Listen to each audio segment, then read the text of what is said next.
என்னை தூக்கி விசிறிட்டான் தெரியுமா? தூக்கி விசிறிட்டானா? ஆமாண்டா.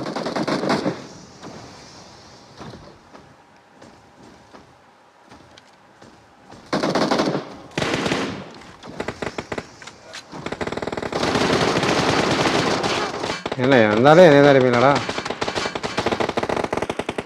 தூக்கி விசிறிட்டான். இப்படியே மேலே இறங்கி அவனையும் அடி உங்கள் அப்பா அம்மாவனை. இன்னைக்கு மேலே இறங்க மாட்டேன் போலே. யாரில் கொளுத்த போகிறாங்க பாரு போன.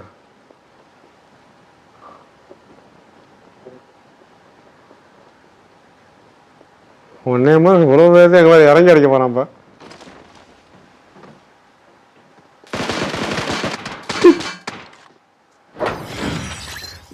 சாவகாசமாக அழகாக அவன் மூஞ்சிக்கு நேரம் நான் இப்போ வந்துட்டு இருக்கேன் முடிஞ்சா அடி பார்ப்போம் அப்படின்னு போ இறங்கிறத பாரு.